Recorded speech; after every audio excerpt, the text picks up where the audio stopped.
বিসমিল্লাহির রহমানির রহিম। প্রিয় দেশবাসী, শিশু, কিশোর কিশোরী, তরুণ তরুণী, ছাত্রছাত্রী, বয়স্ক বৃদ্ধ, নারী পুরুষ সবাইকে আমার সালাম জানাচ্ছি।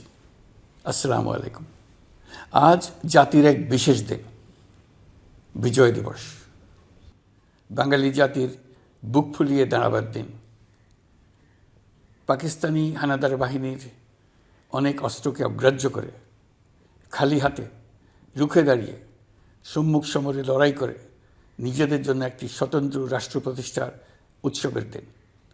এই দিনে স্মরণ করি লক্ষ লক্ষ শহীদদেরকে, অগণিত শিশু কিশোর, তরুণ তরুণী, যুবক যুবতী, বৃদ্ধ জনতার আত্মত্যাগকে, যার ফলে স্বাধীনতা অর্জন সম্ভব হয়েছিল। কিন্তু আমরা সেই অর্জনকে আমাদের দোষে সম্পূর্ণতা দিতে পারিনি। সর্বশেষ এবং প্রচণ্ডতম আঘাত হানল এক স্বৈরাচারী সরকার। সে প্রতিজ্ঞা করেই বসছিল, এদেশের মঙ্গল হতে পারে এমন কিছুই সে অবশিষ্ট থাকতে দেবে না। এবছরের বিজয় দিবস বিশেষ কারণে মহা আনন্দের দিন।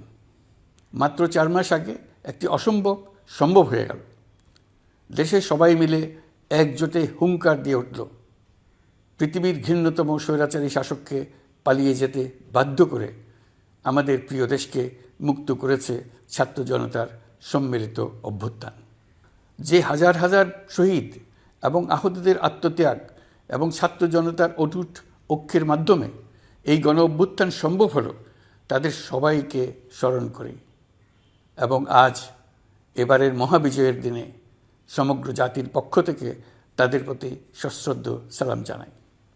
নাগরিক অধিকার ও মর্যাদা নিশ্চিতের জন্য, গণতন্ত্রের জন্য একটি বৈষম্যহীন দেশ গড়ার তাগিদে ছাত্র জনতা স্বৈরাচারের রক্তচক্ষুকে উপেক্ষা করে রক্ত দিয়ে 4 মাস আগে নতুন বাংলাদেশ গড়ার জন্য যে ঐক্য গড়ে তুলেছিল, সে ঐক্য এখনও পাথরের মতো মজবুত আছে। মাত্র কয়েকদিন আগে জাতি আবার গর্জে উঠে সমগ্র পৃথিবীকে সে কথা জানিয়ে দিয়েছে।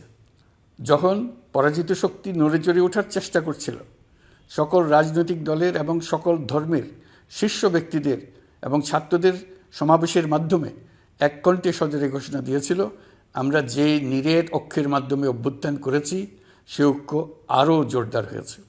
4 মাসের ব্যবধানে আমাদের ঐক্য কোথাও শিথিল হয়নি। নতুন বাংলাদেশ গড়ার সংকল্পে আমরা অটুট আছি। বহির্বিশ্বে চাতুর্যপূর্ণ প্রচারণা দিয়ে যারা আমাদের মধ্যে দূরত্ব সৃষ্টির চেষ্টা করছে, তারা দূরত্ব সৃষ্টি তো করতে পারেইনি, বরং সারা জাতিকে সগৌরবে উচ্চকণ্ঠে তার ঐক্যকে পৃথিবীর সামনে তুলে ধরতে উজ্জীবিত করেছে। পরাজিত শক্তি তাদের পরাজয় কিছুতেই মেনে নিতে পারছে না। তারা প্রতিদিন দেশের ভেতরে এবং বাইরে থেকে জনতার অভ্যুত্থানকে ব্যর্থ করার জন্য বিপুল অর্থ ব্যয়ে নানা ভঙ্গিতে তাদের চেষ্টা চালিয়ে যাচ্ছে। পাচার করা হাজার হাজার কোটি টাকা তাদের আয়ত্তে রয়েছে। তাদের সুবিধাভোগীরা সর্বত্র ছড়িয়ে আছে। আমাদের ঐক্য অটুট থাকলে তারা আমাদেরকে আমাদের লক্ষ্য অর্জন থেকে ব্যর্থ করতে পারবে না। সজাগ থাকুন, নিজের লক্ষ্যকে জাতির লক্ষ্যের সঙ্গে একীভূত করুন। পৃথিবীর কোনো শক্তিই আমাদেরকে আমাদের লক্ষ্য অর্জন থেকে বিচ্যুত করতে পারবে না। আমি দেশের গণমাধ্যম কর্মী ও জনগণের প্রতি আহ্বান জানাই, বিশ্বের কাছে দেশের প্রকৃত চিত্র তুলে ধরুন। অপপ্রচারের বিরুদ্ধে সত্যই হোক আমাদের হাতিয়ার। জাতির এই নিরেট ঐক্য এই বছরের বিজয় দিবসকে স্মরণীয় করে রাখবে, ইতিহাসের অনন্য স্থানে প্রতিষ্ঠিত করে রাখবে। এই ঐতিহাসিক অর্জনের জন্য দলমত নির্বিশেষে দেশের সকল তরুণ তরুণী, যুবক যুবতী, বৃদ্ধ বৃদ্ধা সবাইকে আমার অভিনন্দন জানাচ্ছি। এই ঐক্যের জোরে আমরা আমাদের সকল সমস্যার দ্রুত সমাধান নিশ্চিত করতে পারব। এই বিজয় মাসে আমাদের গণ অভ্যুত্থানকে অভিনন্দন জানাবার জন্য, আমাদের বিজয় দিবসে যোগ দেবার জন্য ঢাকায় এসছেন পূর্ব তিমুরের রাষ্ট্রপতি, নোবেল শান্তি পুরস্কার বিজয়ী প্রেসিডেন্ট হোসে রামোস হর্তা। তিনি তার দেশের মুক্তিযুদ্ধে নেতৃত্ব দিয়েছেন। আমাদের দেশের মুক্তিযুদ্ধ তাকে অনুপ্রাণিত করেছিল। 2002 সালে পূর্ব তিমুর স্বাধীন রাষ্ট্র হিসেবে প্রতিষ্ঠিত হয়। আমাদের জাতীয় উৎসবে শরীক হওয়ার জন্য জাতির পক্ষ থেকে তাকে আমরা স্বাগত জানাচ্ছি। কয়েকদিন আগে ইউরোপীয় ইউনিয়নের ১৯ জন রাষ্ট্রদূতের সঙ্গে আমার বৈঠক হয়েছে। এই প্রথমবারের মতো ইউরোপিয়ান ইউনিয়নের প্রায় সকল দেশের রাষ্ট্রদূতগণ একসঙ্গে ঢাকায় এসে সরকারের সঙ্গে বৈঠক করলেন। এই দেশগুলোর বেশিরভাগ দূতাবাস দিল্লিতে। তারা অনেকেই আগে কোনো দিন ঢাকায় আসেনও নি। এটি একটি ঐতিহাসিক ঘটনা। একত্রে ঢাকায় আসলেন শুধু এই বার্তা দেওয়ার জন্য যে ইউরোপীয় ইউনিয়ন বাংলাদেশকে সর্বোচ্চ সমর্থন ও সহযোগিতা দেওয়ার জন্য প্রস্তুত। অন্তর্বর্তীকালীন সরকারের সংস্কার উদ্যোগ এবং গণতান্ত্রিক পদ্ধতিতে নির্বাচনের প্রক্রিয়ার কথা আমি তাদেরকে জানিয়েছি। সেটিতে তারা পূর্ণ সমর্থন জানিয়েছেন এবং সরকারকে সর্বোচ্চ সহযোগিতা করবেন বলে জানিয়েছেন। বাংলাদেশের বিরুদ্ধে অপপ্রচার এবং ভুল তথ্য প্রচারের বিষয়েও আমি ইউরোপীয় ইউনিয়নের কূটনীতিকদের জানিয়েছি। ইউরোপীয় দেশগুলোর মধ্যে যাদের ভিসা অফিস নয়াদিল্লিতে আছে তাদেরকে ঢাকা বা অন্য কোনো প্রতিবেশী দেশে ভিসা অফিস নিয়ে আসার জন্য আমি অনুরোধ করেছি। আমি বলেছি, ইউরোপীয় দেশগুলোর বিশ্ববিদ্যালয়ে ভর্তির জন্য অনেক বাংলাদেশি শিক্ষার্থীর ভিসা পেতে সমস্যা হয়। তারা যদি ভিসা সেন্টার ঢাকায় নিয়ে আসেন তাহলে আমাদের ছেলে মেয়েদের ভোগান্তি কমে যাবে। এছাড়া অর্থনৈতিক ও সামাজিক ক্ষেত্রে তাদের সহযোগিতার মাত্রা বাড়ানোর বিষয়ে আমি আলাপ করেছি। বিশ্বব্যাংক সহ অন্যান্য সকল দাতা প্রতিষ্ঠানসমূহের কাছে আমাদের অর্থনীতির ভবিষ্যৎ সম্বন্ধে আস্থা প্রতিষ্ঠিত করতে অন্তর্বর্তীকালীন সরকার সক্ষম হয়েছে। তারা নতুন উদ্যোগে এবং নতুন উৎসাহে আমাদের সঙ্গে নতুন আর্থিক সম্পর্ক গড়ে তুলতে এগিয়ে এসছে। অর্থনীতির সাফল্যের ব্যাপারে দেশে এবং বিদেশে আস্থার সৃষ্টি হয়েছে। অন্তর্বর্তী সরকার যখন দায়িত্ব গ্রহণ করে অর্থনীতি তখন ভেঙে পড়ার অবস্থায়। গত 4 মাসে এই অবস্থার বিরাট পরিবর্তন হয়েছে। ব্যাংকিং ব্যবস্থায় আস্থা এবং নিয়ম শৃঙ্খলা ফিরে আসছে। কোনো ব্যাংক বন্ধ করে দিতে হয়নি। ব্যাংক যত দুর্বলই হোক তাকে টিকিয়ে রাখার ব্যবস্থা করা হয়েছে। প্রথম দিকে আমানতকারীর টাকা উত্তোলনের ব্যাপারে বিধিনিষেধ আরোপ করা হয়েছিল, এখন সেটা তুলে দেওয়া হয়েছে। বাংলাদেশ ব্যাংক সকল ব্যাংককে আমানতকারীর আমানত ফেরত দেওয়ার জন্য নতুন টাকার সরবরাহ দিতে প্রস্তুত হয়েছে। আশা করি এতে ব্যাংকিং ব্যবস্থায় সকলের আস্থা ফিরে আসবে। প্রিয় দেশবাসী, আমাদের সরকারের শুরুতেই একটি কমিটি নিয়োগ করেছিলাম, শ্বেতপত্র প্রণয়ন কমিটি। এই কমিটির কাজ ছিল অভ্যুত্থানের পর অর্থনীতি কোন পরিস্থিতিতে যাত্রা শুরু করলো তার একটা দলিল রচনা করা। এতে কি পেলাম না তার একটা চিত্র তুলে ধরার দায়িত্ব দেওয়া হয়েছিল এই কমিটিকে। ডক্টর দেবপ্রিয়ের সভাপতিত্বে গঠিত 12 সদস্যের শ্বেতপত্র প্রণয়ন কমিটি নির্ধারিত সময়ে এই কঠিন কাজ সম্পন্ন করে আমাদের কাছে 400 পৃষ্ঠার একটা বিস্তারিত রিপোর্ট পেশ করেছে। রিপোর্ট পড়ে দেশের মানুষ হতভম্ব হয়ে গেছে। দেশে বিদেশে অনেক প্রতিষ্ঠান ও ব্যক্তি গভীর আগ্রহ নিয়ে এই রিপোর্টটি সংগ্রহ করছে। দেশের মধ্যে পত্রপত্রিকা, সেমিনার, আলোচনা সভা, টেলিভিশনে এই নিয়ে প্রচুর আলোচনা হচ্ছে। ফ্যাসিবাদী সরকার দেশের অর্থনীতিকে ভেঙে দিয়ে গেছে এটা সবাই বুঝতে পারছিল, কিন্তু অর্থনীতিকে কী পরিমাণ ধ্বংসস্তূপে পরিণত করে দিয়ে গেছে তার পরিমাপ সম্বন্ধে কোনো ধারণা করতে পারছিল না। শ্বেতপত্র প্রণয়ন কমিটি হিসেব নিকেশ করে এর পরিমাণ বের করে দিয়েছে। এই রিপোর্ট পড়ে সকলে অবিশ্বাস্য চোখে একে অপরের দিকে তাকাচ্ছে। কারো মুখে কথা বেরোচ্ছে না। দিন দুপুরে সকলের সামনে থেকে হাজার হাজার কোটি টাকা ব্যাংক থেকে পাচার করে নিয়ে গেছে। কেউ বলার ছিল না, কেউ দেখার ছিল না। যারা নিয়ে গেছে তাদেরকে কেউ বাধা দেয়নি, বরং সর্বস্তরে সবাই আগ্রহ সহকারে তাদের সঙ্গে সহযোগিতা করেছে। কারণ তারা সব আপন লোক। বিশাল বিশাল প্রকল্প নেওয়া হয়েছে ঋণের টাকায়। এসব প্রকল্পের মোড়কে বিশাল বিশাল অর্থ লুটপাট করেছে।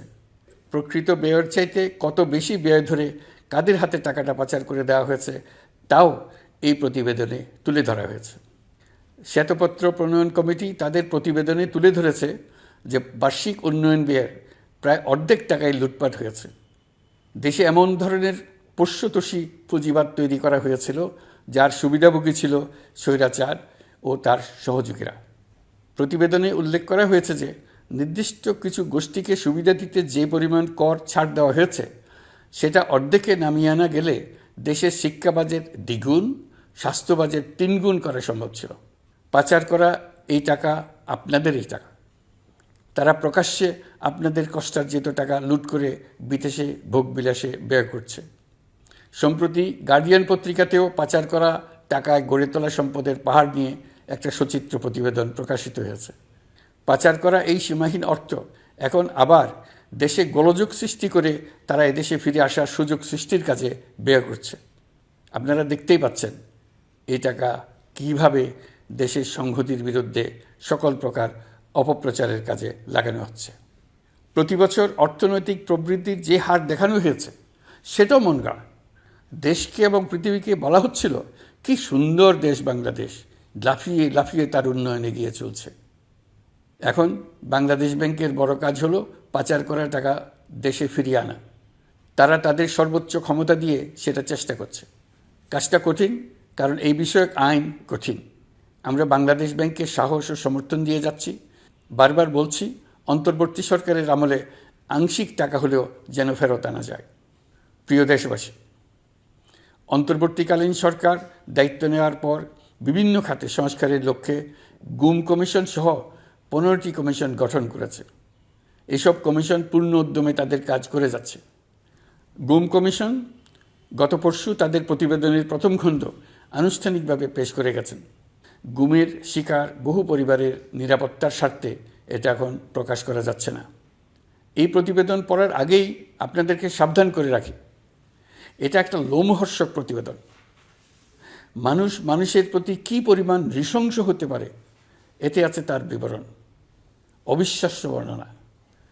সরকারের আক্রোশের শিকার হয়ে ঘটনাচক্রে যারা এখনও বেঁচে আছেন তারা আজ পর্যন্ত মুখ খুলতে সাহস করছেন না। তাদের ভয় কিছুতেই কাটছে না। তাদের ভয় হঠাৎ যদি ওই জালেমরা আবার ক্ষমতায় আসে তাহলে তাদের প্রতি এরা নৃশংসতম হবে। গত সরকারের ঘৃণ্যতম অধ্যায়ের ঐতিহাসিক দলিল হিসেবে এই প্রতিবেদন অমর হয়ে থাকবে।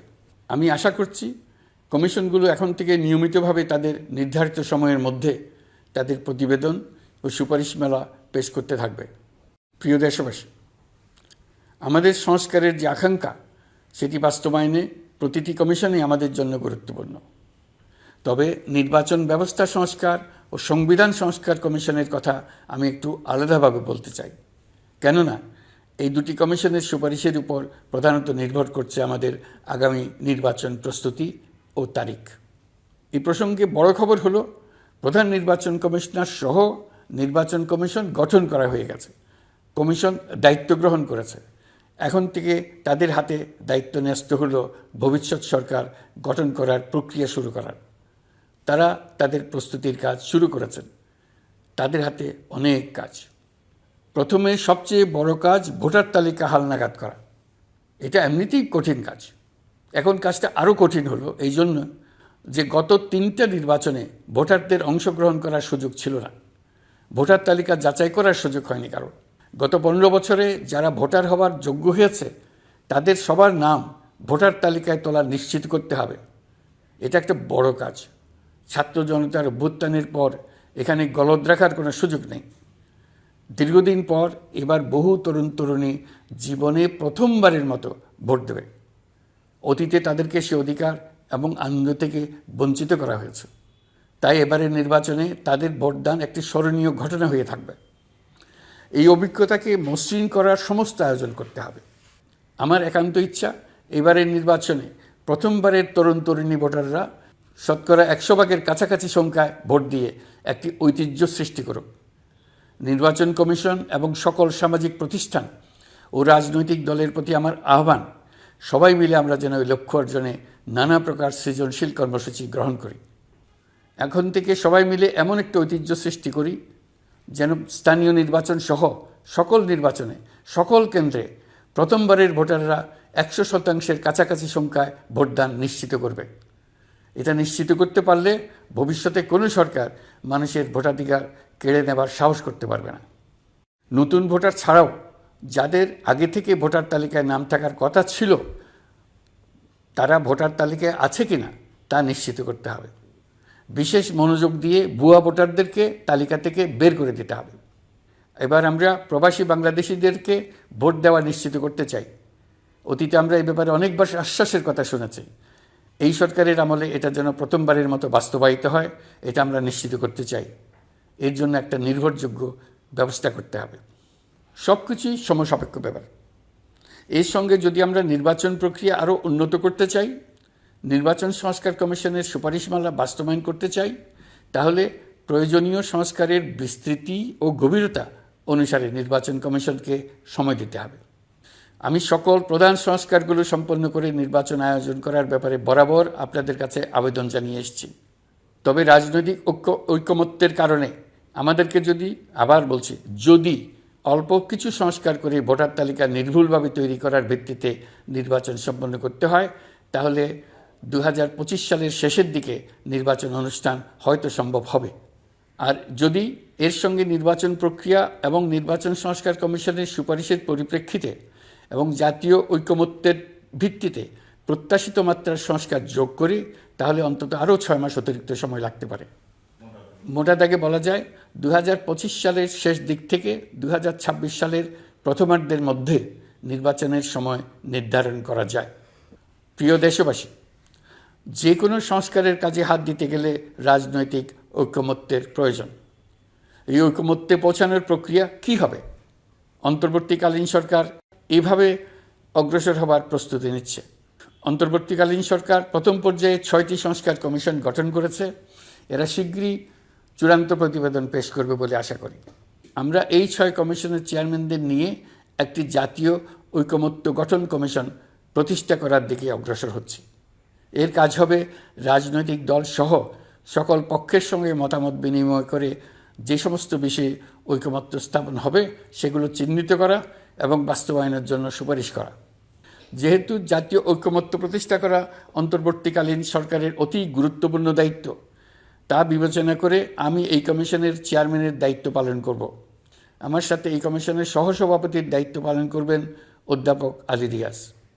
কমিশন প্রয়োজন মনে করলে নতুন সদস্য কোঅপ্ট করতে পারবে।